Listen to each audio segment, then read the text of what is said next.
Segunda-feira, 31ª semana do Tempo Comum. Eu sou o Padre Pedro Paulo e estamos começando mais um programa, a Bíblia no Mundo de Hoje. Bem, antes de começar o nosso programa, eu gostaria de convidar os meus ouvintes que desejarem. Muitos não puderam ir à peregrinação que nós organizamos a Aparecida do Norte, que foi excelente. Nós estamos agora propondo uma outra pequena peregrinação de um dia, que se chama Santuários Cariocas. Nós rezaremos, visitaremos como peregrinos o Santuário do Cristo Redentor, o Santuário de Nossa Senhora de Fátima e concluiremos o dia com a Santa Missa no Santuário da Mãe, 3 vezes admirável de Schanstatt.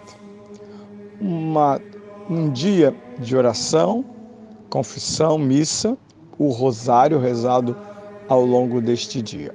Será no próximo dia 17 de novembro. Para inscrever-se, telefone para 96435 3156. Vou repetir.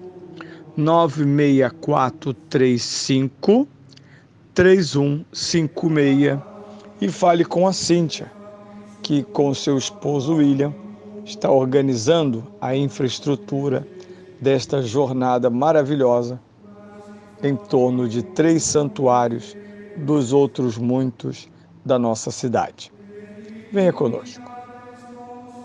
Bem, vamos hoje, já que amanhã e quarta-feira temos dias especiais, vamos concluir, de certa maneira, o evangelho que ouvimos domingo, o evangelho de São Lucas, que é espetacular, está lá no capítulo 19, 1 a 10. Na sexta-feira passada, nós vimos a primeira parte, este homem rico e pequeno. Talvez a estatura baixa fosse também espiritual, mas isso não o impediu de aceder a Cristo, pelo desejo de vê-lo. Em cima de uma árvore, que não era um lugar digno de um homem rico, ele não só viu Jesus, como foi visto por ele. Este é o ponto fundamental. Houve um entrecruzamento de olhares, e no meio de tanta gente que estava lá, Jesus sabia que havia um Zaqueu que o esperava. E ouvimos então a voz de Jesus. Zaqueu, desce depressa, que eu hoje devo ficar em tua casa. Isto é a grande metáfora da Santa Missa. Todas as vezes que nós saímos para ir à missa, é Jesus que nos encontrou e disse: desce depressa, hoje vou pernoitar na tua casa. Este hóspede adorável, divino, que aceita a nossa casa, casa de pecadores, que aceita a casa dos arrependidos, para nelas permanecer e reorganizar essas casas, porque este hóspede muda a casa, a vida, a mente, o coração daqueles que neles ele se hospeda. Por isso a missa não pode ser um ato impensado, mesmo que seja obrigatório. Nós não temos que decidir as coisas boas que temos que fazer todos os dias. Coisas boas, justas, verdadeiras são obrigatórias, são devidas.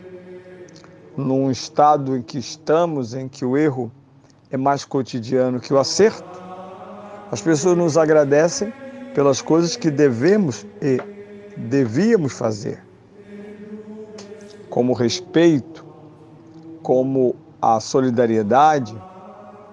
Na vida espiritual, rezar não é senão um dever e um santo dever. A participação nos sacramentos é meu dever. Aliás, tenho estado muito admirado com a tibieza de muitos católicos diante do sacramento da penitência, a confissão. Eles continuam tentando se encobrir sob o véu da pandemia, já acabou. Eles têm um lençol curto, que não explica a sua ausência do confessionário por tanto tempo. Tem gente cobrindo aí 2 anos sem se confessar. Problema sério.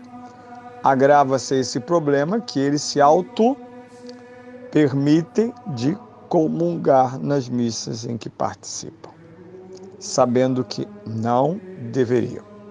Mas é assim. Jesus nos torna capazes de ser e realizarmos aquilo para o qual Deus nos criou. Logo aparece uma palavra maravilhosa na vida cristã, sintoma da presença deste hóspede. Diz sobre o Zaqueu que ele desceu rapidamente, não sabemos a sua idade, não devia ser tão jovem assim, e imediatamente, fundamental, recebeu Jesus com alegria. Eu não posso resistir de pensar na Santa Comunhão. Porque no pecado, no orgulho e na loucura, nós subimos em árvores muito altas. É o nosso ego. Tem até um certo receio de gente que trabalha muito na igreja e subiu árvores altas. Eu sou o ministro da comunhão, eu sou o coordenador de mais alguma coisa, eu sou o braço direito do pároco. Eles sobem árvores muito altas e depois têm dificuldade de descê-las rapidamente. Este homem não. Ao ouvir a voz de Jesus, é quem queria somente ver. Ele queria somente ver Jesus passar, como um personagem que ouvira dizer, mas que começara a incomodá-lo. Era preciso conhecê-lo ao vivo. E agora, ele ouve a voz. Hoje ficarei em tua casa. Ele vai se hospedar na casa de um pecador público e notório. Ora, isso não passará despercebido da multidão que ouviu. Foi um ato público. Jesus não faz reuniões secretas. Às vezes, em nome da prudência e do bem, tem coisas secretas demais. Às vezes se sente a falta de que pastores falem claro algumas coisas, mas a prudência diz para não falar claro. Mas é tanto silêncio que eu não sei se trata de prudência mesmo. Quando os pais se calam demais, quando os bispos e os padres se calam demais, não sei se o efeito que quer ser explicado como prudência, para não trazer divisão e outras explicações, se são suficientes. Claro que é verdade, quem fala demais também peca, não há dúvida. Na verdade, se trata da densidade, é demais calar, é demais falar. Bem, o Espírito Santo deu aos pastores ciência e sabedoria. Por fim, ouve-se no meio da multidão, provavelmente, os homens da fé e da religião, que estão acompanhando Jesus em todos os seus passos. Eles parecem a Rede Globo acompanhando o atual presidente da República. Eles murmuram. Verbo que conhecemos bem. Ele está em grande quantidade no livro do Êxodo. E o murmúrio indica um ato pecaminoso, isto é, contra a lógica de Deus, contra a lógica de Moisés. Murmurar contra.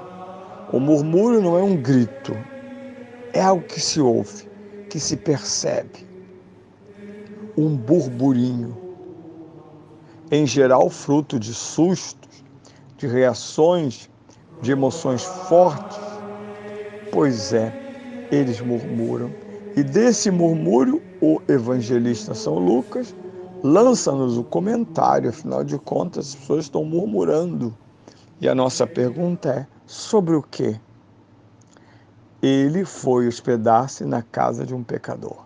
Esse é o murmúrio dos infernos, quando vem que comungamos. Às vezes os infernos riem de nós, pois nós estamos ofendendo aquele que devemos hospedar. Outras vezes os demônios tremem diante da extensa, absoluta misericórdia divina para com uma humanidade feita de Zaqueus, como nós. E o texto termina com uma voz de Zaqueu, aquele que recebeu Jesus em sua casa sendo pecador, restitui o roubado e divide, partilha o que tem. Essa é a alma feliz de quem não tem mais no dinheiro ou nas coisas seu grande tesouro, pois já o encontrou. Jesus, o Cristo.